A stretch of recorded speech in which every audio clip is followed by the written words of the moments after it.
Dr. Ricardo Razzi, processo número 339 da pauta, sustentando oralmente pelo segundo recorrente, Domingos Sávio de Abreu Leles, Dr. Ricardo Razzi. Processo 339 tem como relator Dr. Robson Adilson de Moraes, votando ainda desembargador Samuel Lima na presidência, desembargadora Maria Madalena de Oliveira.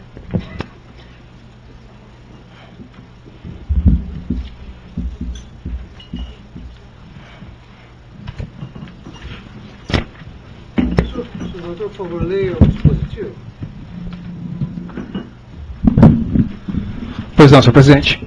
Diante do exposto, decido conhecer dos recursos de Antônio Carlos dos Anjos de Demo Júnior e de Banco Bradesco S.A. e não os prover, mantendo-se na íntegra a redecisão de origem nos termos da fundamentação. Eu acho que é outro processo. Estou vendo, está aberto o processo aí. Estava na segunda tela aqui, desculpe, senhor presidente. Vocês estão vendo, nós estamos na tela.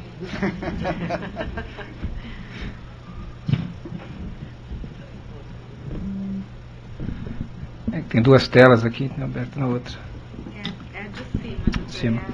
Desculpe. Do exposto, decido conhecer o recurso ordinário de Domingos Sávio de Abreu Leles e o prover em parte, para excluir a determinação de dedução na indenização por danos materiais dos valores recebidos pelo obreiro a título de benefício previdenciário, nos termos da fundamentação. Conhecer o recurso ordinário de Banco do Brasil, S.A., afastar a preliminar de nulidade e julgamento extra-petita, e no mérito, o prover em parte para excluir a indenização por danos materiais de R$ 140,93 com medicamentos e diferença de IPVA, reduzir para R$ 100 mil os valores devidos a título de indenização por danos morais e estéticos, estabelecer que as horas extras somente ingerem reflexo em DSRs, férias, mais um terço, 13º salário e FGTS, tudo nos termos da fundamentação. Assim como voto, senhor presidente. Tem a palavra. Boa tarde, excelentíssimo senhor desembargador presidente, excelentíssima senhora desembargadora, excelentíssimo senhor juízes, membro do Ministério Público.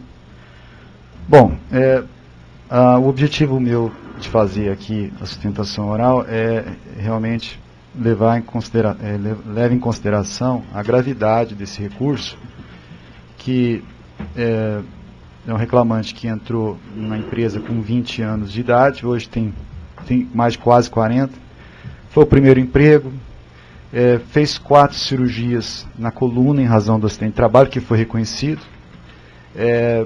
sofreu muito, hoje toma remédios, é inválido, e medicamentos à base de morfina. Ou seja, é uma situação que realmente trouxe acabou com a vida do reclamante esse acidente, e é uma pessoa que se qualificou para exercer atividade de técnico de informática, depois fez bacharelado, pós-graduação, todos os cursos que o banco lhe ofereceu, e hoje não consegue trabalhar, né? Então, esse é o ponto que me trouxe aqui fazer a sustentação oral. A questão o ponto que eu quero tocar é com relação à prescrição. A juíza, ela aplicou os títulos da prescrição de forma cindida, ou seja, ela dividiu a aplicação da prescrição tanto para a questão dos direitos trabalhistas, né, previstos na CLT, para os direitos previstos no Código Civil, principalmente do acidente de trabalho. O primeiro argumento é o seguinte, excelência: existe prova que o reclamante ficou impossibilitado de demandar em juízo. Ele teve 4 cirurgias na coluna, depois 16 pinos. Quer dizer, isso de 98 para cá. Quer dizer, ele não tinha como acessar o judiciário, portanto, ele ficou impossibilitado de entrar de fazer os pedidos de hora extra, enfim, de todas as verbas trabalhistas. O segundo ponto, que também foi sustentado pelo membro do Ministério Público, é o princípio da actionato, a aplicação dele. Não teve o termo adquem. Por quê? Ele foi deferido o benefício do INSS de auxílio-doença, porém ele continua recebendo. Esse deferimento foi lá atrás, em 2004. E ele continua até hoje. E a jurisprudência desse tribunal entende que deve ser suspensa a prescrição nesses casos onde o reclamante continua recebendo o auxílio-doença.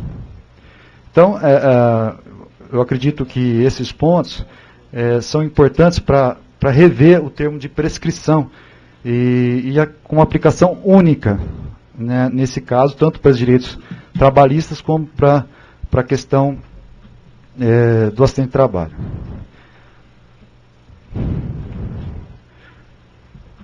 Bom, uma questão também que foi revista aqui, a questão dos danos morais, certo?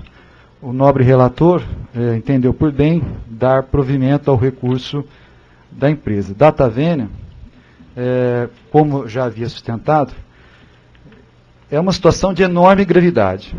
Até, né, a gente viu aqui um julgado anterior que o sujeito perdeu 3 dedos e o juiz deu 100 mil reais de danos morais. Esse caso aqui, ele perdeu a vida, ele está inválido, teve 4 cirurgias, ele não pode fazer nada, ele não pode andar, ele tem problemas na coluna. Isso por causa da atividade que ele exerceu no banco. Quer dizer, a ideia é que ele ficou totalmente inválido, ele fez sua capacitação profissional toda voltada para o banco e simplesmente, com essa doença que ocorreu, ele não pode mais exercer atividade nenhuma. Isso foi constatado nos laudos técnicos que foram reconhecidos na justiça. Então, a data vênia, eu acredito que não deve ser só mantido, mas majorada a indenização por danos morais e também constar também os danos em estética. Muito embora a juíza considerou o valor como danos morais estéticos, eu acredito que o melhor seria arbitrar um valor diferenciado para os danos estéticos. Basta ver as fotos que estão nos autos, onde ele fez várias cirurgias na coluna e ficou totalmente marcado com as cirurgias.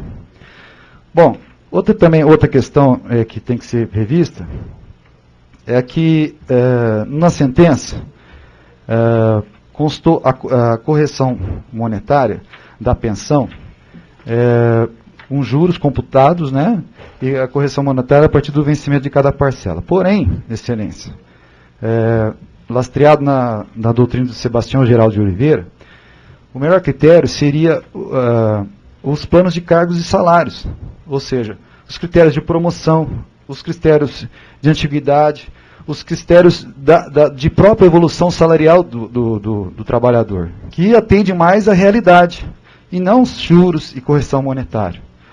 Acredito que esse seria o melhor critério, inclusive baseado na doutrina, Excelência. Além disso, existe também o pedido de perda de uma chance, que o reclamante também foi prejudicado nessa situação. Por quê? Foi provado no processo que existia uma recomendação, uma orientação da própria Coordenadoria Geral da área de informática do banco, que havia uma grade de competências, que ele tinha que ser promovido. Ele tinha todas as qualidades para ser promovido. Ou seja, além disso, a própria prova oral produzida nos autos, a testemunha Maria Donizete do Nascimento, também reconheceu que ele era uma pessoa que fazia diferença e tinha todas as qualidades para uma promoção no seu trabalho. Então, baseado também na doutrina de Sebastião Geraldo de Oliveira, acreditamos que o melhor critério aqui na sentença seria adotar a teoria da perda de uma chance, uma vez que ele realmente seria uma questão lógica dele ser promovido e haver aumento de salário. E isso tem que se constar na sentença. Certo? Também outro ponto a ser modificado, Excelência, quanto ao assédio moral. Existe prova também. Doutor, mais 2 minutos. Tá. Foi questão de prova nos autos que o reclamante sofreu problemas com o seu superior, o Sr. José Marcos Batista Rezende.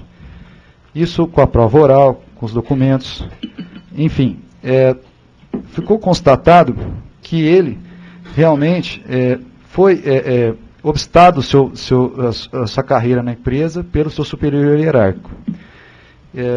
Acreditamos que o método mais correto seria prover o recurso, uma vez que houve comprovação de que o seu coordenador-chefe realmente obstava o seu segmento com normas totalmente absurdas e um tratamento todo injusto e tratamento e punições injustas. Então, acreditamos que também deve ser provido o recurso com relação a isso.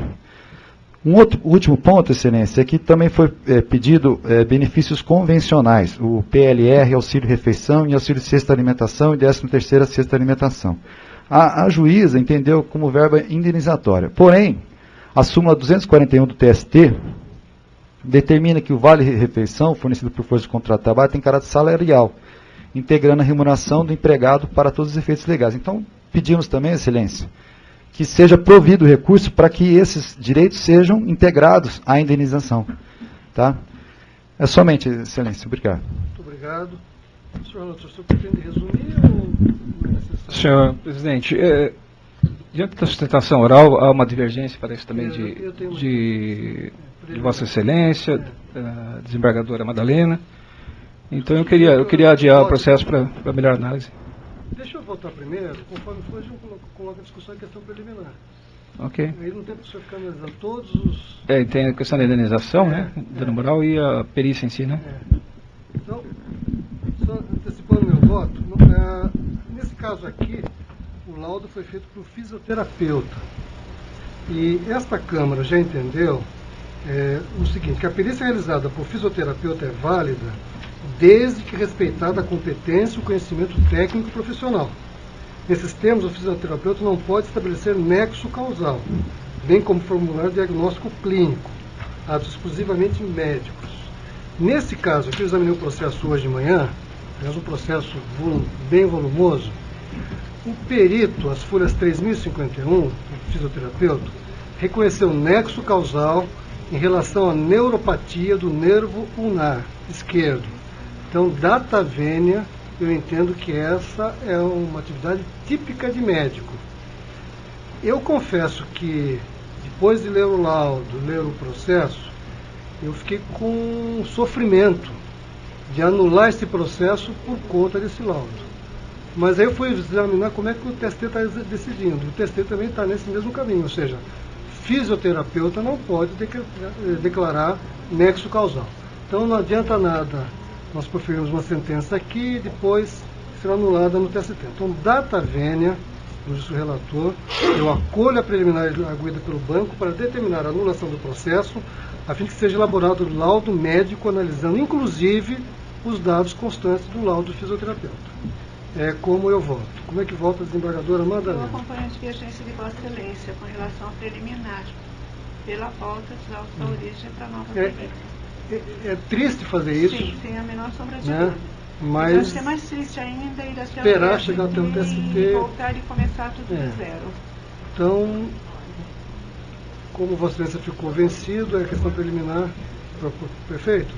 Então, doutor, a Câmara, por unanimidade, o senhor pretende ressalvar entendimento pessoal diverso?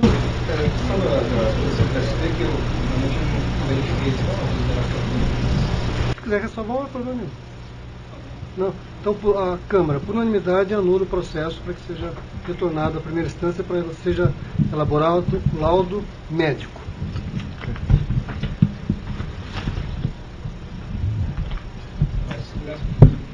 Como?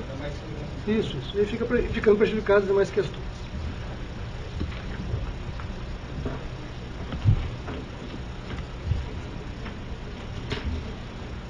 Mas o trabalho desse processo